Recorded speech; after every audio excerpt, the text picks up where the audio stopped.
ಸರ್ಕಾರ ಪ್ರತಿನಿಧಿಯಾದಂಥ ಭೀಮಾಶಂಕರ ಮಸ್ಸಳ್ಳಿ ಅವರು food D ಅವರು ಸುಮಾರು 4-5 ಸಾವಿರ ಜನರ ಸಮ್ಮುಖದಲ್ಲಿ ಜಿಲ್ಲಾಧಿಕಾರಿಗಳ ಎದುರುಗಡೆ ಮತ್ತು ಕಾರ್ಖಾನೆಯ ಮಾಲೀಕರುಗಳ ಎದುರುಗಡೆ ಒಂದು ಧಾರಣೆಯನ್ನು ನಿಗದಿಯಾಗಿದೆ.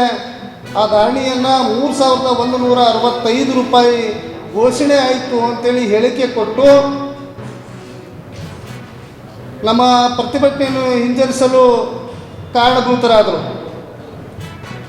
ನಾವುಗಳು ರೈತರ ಜೊತೆಗೂಡಿ ವಿಜೃಂಭಣೆ ಆಚರಣೆ ಮಾಡಿದ್ದೀವಿ. ವಿಜೃಂಭಣೆ ಆಚರಣೆ ಮಾಡಿದಾಗ ಸರ್ಕಾರದ ಪ್ರತಿನಿಧಿಯಾದಂಥ ಜಿಲ್ಲಾ ಉಸ್ತುವಾರಿ ಮಂತ್ರಿಗಳು ಒಂದು ಪತ್ರಿಕೆ ಹೇಳಿಕೆ ಕೊಡ್ತಾರೆ. 2,950 ರೂಪಾಯಿ ಕಾರ್ಖಾನೆ ಮಾಲೀಕರು ಕೊಡ್ತಾರೆ, 50 ರೂಪಾಯಿ ಸರ್ಕಾರ ಕೊಡ್ತಾರೆ, ಟೋಟಲ್ ಆಗಿ 3,000.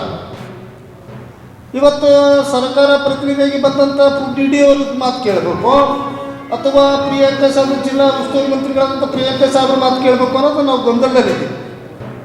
ಇವತ್ತು ತೀರ್ಮಾನಗಳು ಸರ್ಕಾರ ಪರವಾಗಿ ಆದಾಗ ಭೀಮಾಶಂಕರ ಮಸ್ಲಿ ಅವರು ಫುಡ್ ಡಿ ಅವರು ಹೇಳಿಕೆ ಕೊಟ್ಟಂತೆ ನಮಗೇನು ಹೋರಾಟ ಹಿಂತಗೊಳ್ಳಿ ನಾವು ಧರಣಿ ನಿಗದಿ ಆಗಿದೆ ಅಂತ ಹೇಳಿದ ಬೇರೆ ನಾವು ಫುಡ್ ಡಿ ಆದಂಥ ಭೀಮಾಶಂಕರ್ ಹೇಳಿಕೆ ಒಪ್ಕೊತೀವಿ. ಒಂದು ವೇಳೆ ಭೀಮಾಶಂಕರ್ ಹೇಳಿದಂಥ ಧಾರಣೆ ನಿಗದಿ ನಮಗೆ ಬೆಂಬಲ ಬೆಲೆ ಕೊಡಬೇಕು, ಕಬ್ಬಿನ ಬೆಲೆ ಕೊಡಬೇಕು. ಇಲ್ಲ ಅಂದರೆ ಭೀಮಾಶಂಕರ್ ಅವರು ಸಸ್ಪೆಂಡ್ ಮಾಡಬೇಕು. ಯಾಕಂದರೆ ಸುಮಾರು 5-6 ಸಾವಿರ ಜನ ಸೇರಿದ ಸಮ್ಮುಖದ ಶಾಸಕರ ಸಮ್ಮುಖದಲ್ಲಿ ಹೇಳಿಕೆ ಕೊಟ್ಟಿರೋದ್ರಿಂದ ನಾವು ಸರ್ಕಾರ ಪ್ರತಿನಿಧಿಯಾಗಿ ಬಂದಿದ್ದೀವಿ. ಜಿಲ್ಲಾಧಿಕಾರಿ ಎದುರುಗಡೆ ಒಪ್ಪಿಗೆಯಾಗಿದೆ 3,165 ಅಂತೇಳಿ ಫಿಕ್ಸ್ ಆದಾಗ ಆವಾಗ ನಾವು ಸತ್ಯಾಗ್ರಹವನ್ನು ವಾಪಸ್ ತೊಗೊಂಡಿದ್ದೀವಿ. ಭೀಮಾಶಂಕರ್ ಹೇಳಿಕೆ ಅಂತ ನಡೀಬೇಕು, ಇಲ್ಲಾಂತಂದರೆ ಅವರನ್ನು ಸಸ್ಪೆಂಡ್ ಮಾಡಬೇಕು.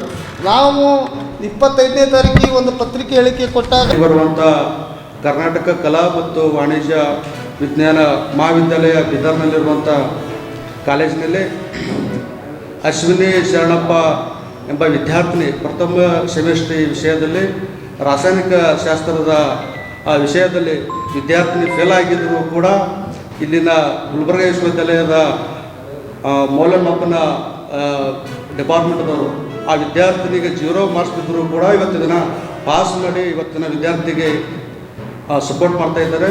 ಸೊ ಈ ವಿಷಯ ಇಟ್ಟುಕೊಂಡು ನಾವು ಗುಲ್ಬರ್ಗ ವಿಶ್ವವಿದ್ಯಾಲಯದ ಆ ಕುಲಸಚಿವರಿಗೆ ಕುಲಪತಿ ಅವರಿಗೆ 24/11/2025 ಮನವಿಪತ್ರ ಕೊಟ್ಟವರು ಕೂಡ ಸುಮಾರು 8-10 ದಿನ ಆದರೂ ಕೂಡ ಇಲ್ಲಿವರೆಗೂ ಕೂಡ ಯಾವುದೇ ಥರ ಹಿಂಬರ ಆಗಲಿ ಅದ್ರ ಬಗ್ಗೆ ಯಾವುದೇ ಥರ ರೆಸ್ಪಾನ್ಸ್ ಮಾಡಿಲ್ಲ. ಈ ವಿಚಾರ ಇಟ್ಟುಕೊಂಡು ನಾವು ಇವತ್ತಿನ ಪ್ರೆಸ್ ಮೀಟ್ ಮಾಡ್ತಾಯಿದ್ದೀವಿ.